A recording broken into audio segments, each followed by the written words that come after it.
Oh, okay, no, you're good. I see it now. Yeah, it's in the general chat. Yeah, no, I see.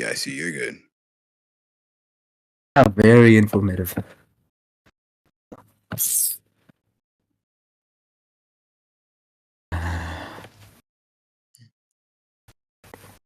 Yeah, I'm not gonna lie to you, bro. What's up, dude? I'm not really following on some of these premises. I'm not gonna lie to you, bro. What do you say? I'm not really following on some of these premises, bro. Why? You said why? I asked why. Like, no, oh no. I'm saying that like some of these premises, I don't even understand it, bro. Oh, do you want me to like formalize it? Oh yeah, sure, that's fine. What did you say? Yeah, I said that's fine. Okay. Uh, okay. Dualism of moral discourse. Okay. When you see like it basically says that all moral claims exhibit dualism, both expressive and representational. And number two is the functional role blocks robust truth. And you know that's the most fucking simplest, right? Anything whose primary role is functional slash expressive cannot be truth apt in the realist sense. Three, definition of global expressivism. Okay, all discourse is expressive. Any representation is derivative of expression. Assume realism for reductio. M. Realism entails moral truth. Okay. Number six is that moral discourse is duality. D versus MOR from one premise. Okay. And then seven is unpack dualism. Okay. D, MOR, F, MOR, and then blah blah blah from 1 and 6. Oh my goodness. And then from 9 we apply modus ponens. I hope you know, I mean, it's pretty obvious, right? And then 10 is the contradiction from 5 and 9. And 11 is reject realism. Reductio is that moral realism fails. Global expressivism follows. It says that once realism fails, global expressivism is the only coherent option. And 13 is that moral claims are stance dependent, right?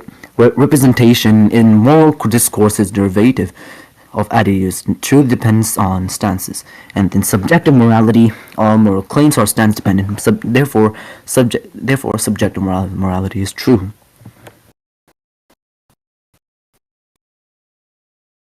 All right, you done. As well, yeah.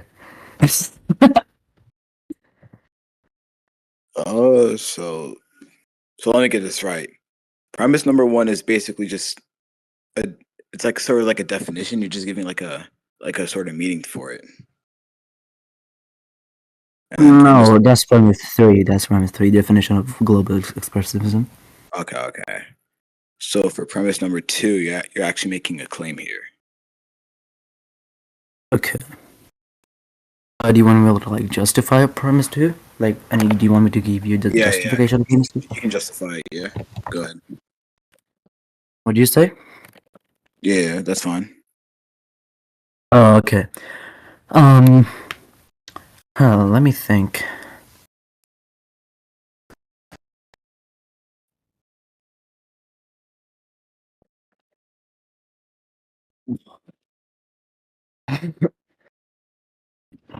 Okay, so you know how premise two says that if a discourse element's main job is to play a functional or expressive role, then it cannot literally attract mind independent truth.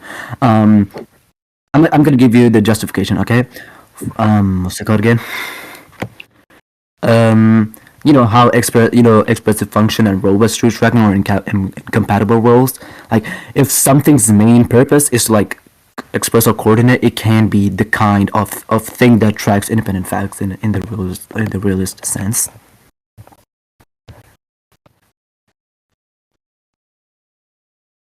Hold on, is my mic cutting out? Hello?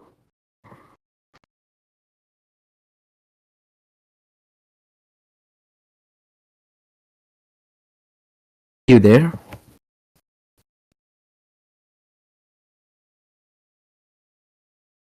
I think his mic is cutting out.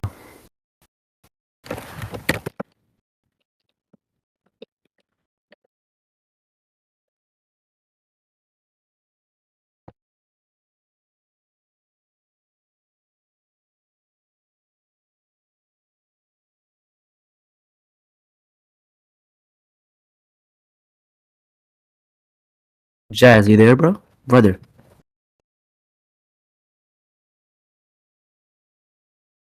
I think his mic is either cutting out or he's just reading the syllogism. I genuinely have no idea. I mean, he said like he doesn't understand the syllogism, even though it's like formalized.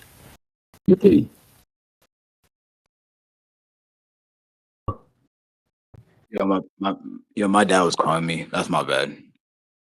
Okay, and that's fine.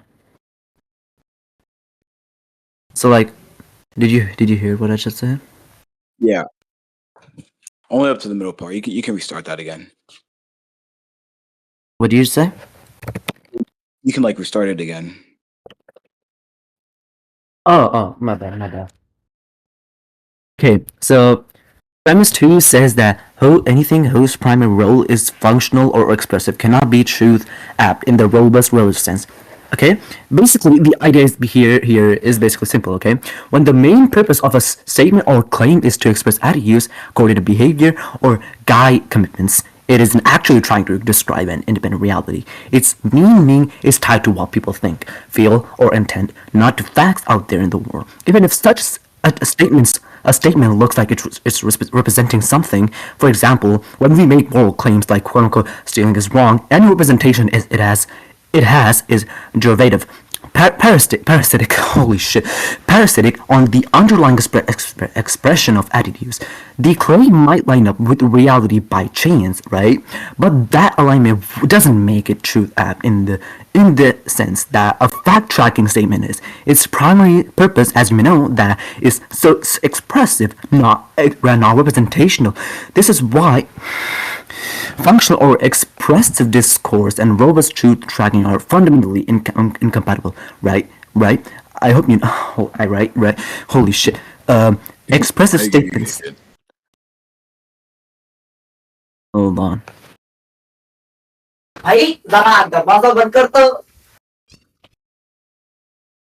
Oh shit, my bad. But as I was saying, right? This is why functional expressive discourse and robust truth tracking, right, are fundamentally incompatible. Expressive statements, as you may know, are designed to convey commitment, guide action, or coordinate understanding. They don't and are meant to mirror the world independently of those attitudes, treating them as truth that would. As I was saying, what I was saying. Yeah, as I was saying, right?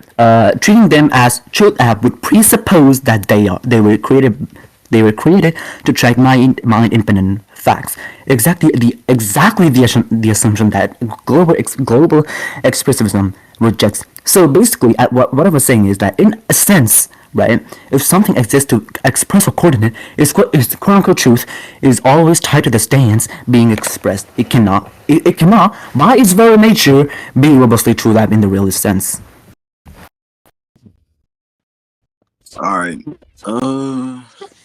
So wait, earlier you said that because moral realism fails, right? That global You say? expressivism. You said that earlier. You said that because moral realism fails, global expressivism would be true, right? Correct. Sure.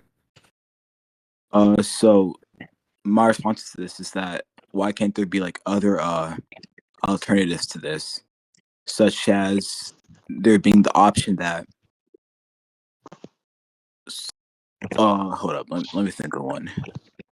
I think realism could potentially apply like Are other you? Are you, hold on, I'm sorry for interrupting, but like I'm just asking, are you like asking why assume global expressivism has to be true once realism fails? Why not some other view? Is that what you're trying to ask? Yeah, that's what I'm Okay, asking. I have a responses. Okay, let me just answer your question real quick. Mhm. Once we see that moral realism fails, right, we know that moral discourse can be truth tracking in the robust sense. That leaves us with a fundamental choice: either deny that moral statements mean anything at all, or adopt an account that explains why moral claims still appear meaningful and why representation shows up at all, right? Global expressivism isn't picked arbitrarily, right? It's the only option that preserves the expressive and practical function of moral claims, explains why it also explains why moral language still behaves like it's truth in everyday discourse, and it also avoids smuggling realism back in. Any alternative that claims moral discourse has meaning without relying on expression either collapses into incoherence or secretly reintroduces some form of realism, which we already rejected, right? So it's not really about assuming global expressivism is the only view because we like it. It's the only coherent account left once realism is off the table. Everything else either destroys the sense of moral discourse or contradicts what we've already established about its dual expressive slash representational nature. All right. Wait, Yeah. Wait, were you saying something? wait. Nothing, nothing. I wasn't saying anything. I just finished talking. So, like, what were you gonna say to my my response, man? I guess I'll just concede to that. Oh,